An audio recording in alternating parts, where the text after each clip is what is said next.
Sige mga kaibon, maraming salamat po. Welcome back sa YouTube channel natin. Kumusta po kayong lahat mga kaibon? For today's video, sasagot na naman tayo ng katanungan ng mga kaibon natin. Ito po yung una na katanungan sa akin ng kaibon natin. Ang tanong, meron daw si Sir Parisan na visual pale follow na hen. Ang kapares, green opaline na cock. Naglabas daw ng kulay pula ang mata. Ngayon po, tinatanong sa atin ni Sir kung ano ba ang magiging ID daw nun. Mga kaibon, disclaimer lang. Ang isi-share ko dito ay base lamang ito sa kaalaman ko at karanasan ko sa pag-aalaga ng mga ibon. Ito kasing katanungan sa atin ni Sir, meron na tong tinanong si Sir ng nakaraan. Hindi ko po nasagot, ngayon ko lang po ito nasagot na katanungan ni Sir, kaya po pasensya na po Sir kung ngayon ko lang po ito nasagot na katanungan po ninyo. Ito kasing cock ni Sir, hindi daw niya alam na merong karga na pale follow. Ngayon po Sir, yung cock po ninyo, split pale follow na po yan. Doon naman sa mga magiging inakay, ang magiging ID po niyan, for example po, yung nilabas na kulay pula ang mata, yung pale follow, kapag po naging opaline yon na visual opa pale, automatic po hen po yan. Kapag po naging non-visual opa, automatic po pale follow, split opa po yan. Sa mga kapatid naman yan na non-visual, hindi kulay pula ang mata, kapag po visual opaline, automatic po hen po yon. Kapag po naman non-visual opaline, automatic po split opa, cock po yun. Yung mga non-visual, ang magiging ID po nyan, 6-link, opa hen, split pale follow, at yung halimbawa, yung isa, kapag nag-cock, split opa, split pale follow. So yan po ang magiging ID. So napakabilis lang po nyan tandaan dahil po 6-link po yan. Sa mga 6-link mga kaibon, lagi po ninyong tatandaan, kapag visual opaline, automatic hen yan. Kapag naman non-visual opaline, automatic po cock po yan. Kaya po hindi na dyan kailangan ng DNA dahil tingin mo pa lang sa ibon mo, alam mo na agad kung ano ang gender. Yan po ang ito po yung parisan na hindi mo na kinakailangan ng DNA at mabilis mo nang matandaan kung ano ang mga gender ng mga painakay mo. So yan po yung unang katanungan sa atin. Sana po nasagot ko ng maayos ang katanungan po ninyo Sir. Pangalawang katanungan sa atin mga kaibon, paano daw ba makapagpalabas ng Lutino opaline na cock? So ganito lang po ang pagpalabas ng mga Lutino opaline na cock, pero hindi natin masasabi na kapag nagkaroon siya ng inakay cock agad. Ito po ay kinakailangan pa rin ng DNA, pero mag-aanak po ito ng cock. Halimbawa po, magpares po kayo ng back-to-back opaline, split ino. Kapag po naglabas ng visual yan, pwede po yan maging cock, pwede po maging hen. So kailangan pa rin dyan po ay DNA talaga, pero nag-aanak po ito ng cock. Pangalawang parisan mga kaibon, magpares po kayo ng kahit na opaline, split ino na cock, ipares ninyo sa Lutino opa na hen. So yan po, mag-aanak din po yan ng cock. So yun din ang gagawin natin, kailangan pa rin ng DNA dahil hindi natin masasabi kung ano ba ang gender talaga kapag naglabas sila ng visual. Kailangan pa rin ng DNA pero mag-aanak po ito ng cock mga kaibon. So yan po yung pangalawang katanungan sa atin mga kaibon.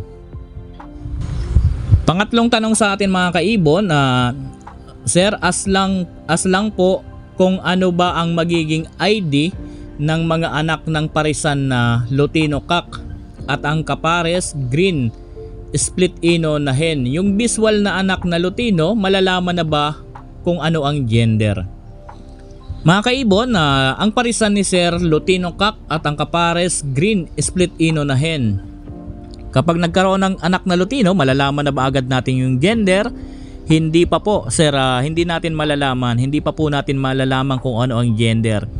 So doon sa sinabi ko kanina sa pinakang unang video, dahil 6-link yon, doon natin malalaman yung talagang gender ng mga magiging inakay. Pero sa ganitong klase po ng parisan, Hindi po natin malalaman dito kung ano ba ang gender ng painakay natin kung maglabas ng visual kahit doon sa mga non-visual. So hindi po natin na malalaman sa ganitong klase po ng parisan. Sa 6 link lang po yon malalaman. So hindi po natin dito alam kung ano ba ang gender ng mga magiging inakay po nila. Mas mabuti para at least meron tayong idea kung ano ba ang gender ng Lutino na ilalabas, pwede mo pong ipa-DNA para sigurado po tayo doon sa magiging gender ng Lutino. Pero kung titingnan lang natin, kapag nagkaroon ng inakay, kung hindi tayo magbabase doon sa mga simpleng pagtingin kung paano ba ang tamang pag-gender, siguro di natin malalaman. Pero yung mga sinasabi natin na yon na pag-gender sa sipat-sipat, hindi po talaga 100% accurate yon. DNA po talaga ang pinakang-importante. So yan po yung panghuling katanungan sa atin. Ngayon, sasagutin ko yung tanong sa atin ng kaibon natin kasi ito po, napakatagal na. Palagi itong nagko-comment sa atin si Sir. Palaging humihingi ng advice kada po magpapares, kada po paresan na gusto niya na i-project sa atin po nagtatanong. Ngayon, merong katanungan si Sir sa atin uli dahil naguguluhan daw siya. Kaya po isabay ko na po dito yung katanungan ni Sir dahil para din po ito sa lahat ng mga kaibon natin. Ang tanong sa akin ni Sir mga kaibon, ano daw ba ang magandang ipares sa Lutino Opaline na kak? Pwede raw bang ipares yung green Opaline split ino? Or kaya naman Lutino na normal na hen dahil naguguluhan daw siya? Para sa akin mga kaibon, halos pareho po yan. Napakagandang project or napakagandang parisan. Halimbawa po, yung Lutino Opakak mo, parisan mo ng Lutino na normal na hen, okay po yan. Napakaganda po yan. Parisan mo naman ng Opaline split ino na hen. Ayos din po yan. Napakagandang parisan po yan. Kaya nga kumpara sa akin kung dalawa yung Lutino Opa mo na kak, mas maganda ipares mo yung isa sa Lutino na hen. Yung isa naman doon sa Opaline split ino. Napaka-importante kasi ng materyales sa pagpaproject nitong Lutino Opa na kak. Dahil kahit saan mo yan ibangga, automatic ang ganda ng kalalabasan ng project niyan.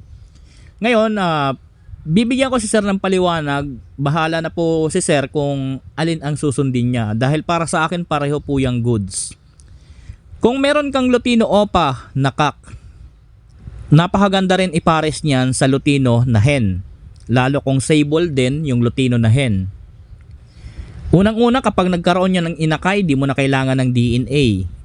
Dahil pareho yan visual red eye, ang iaanak po niyan Lutino Opaline 6 link na hen.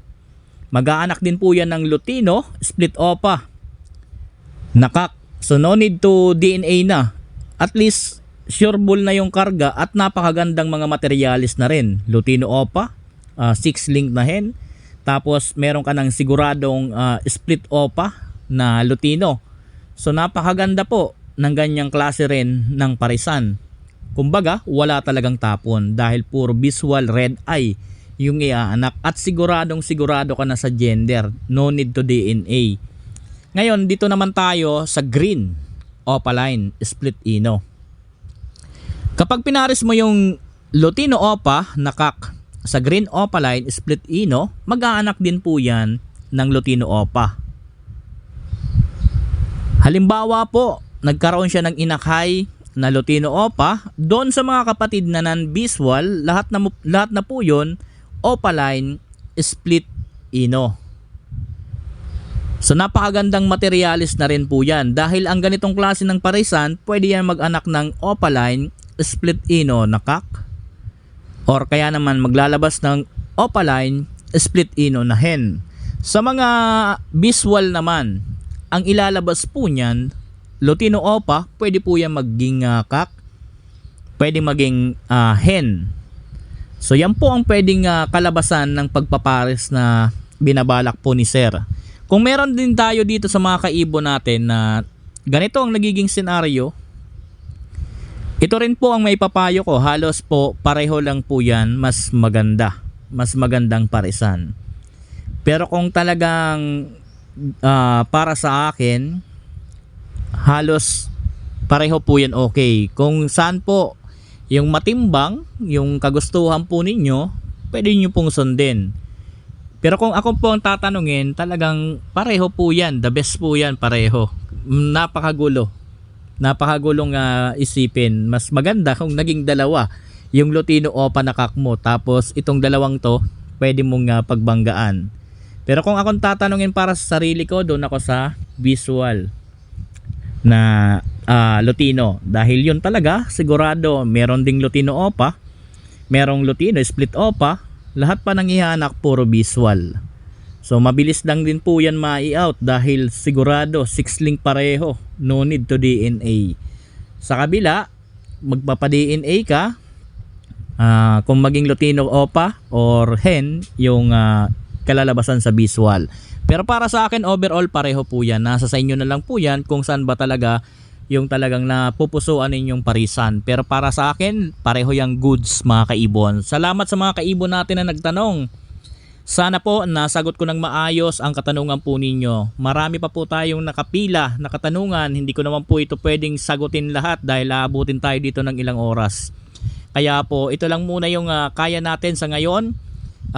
Sa susunod, sasagutin ko po yan lahat mga kaibon. Basta tabayanan nyo lang po. Sa mga kaibon natin na mayroong katanungan, mag-comment lamang kayo at sasagutin ko po yan sa abot ng aking makakaya. Hanggang dito muna tayo mga kaibon. Maraming salamat po. Happy birthday sa ating lahat. God bless po sa ating lahat mga kaibon.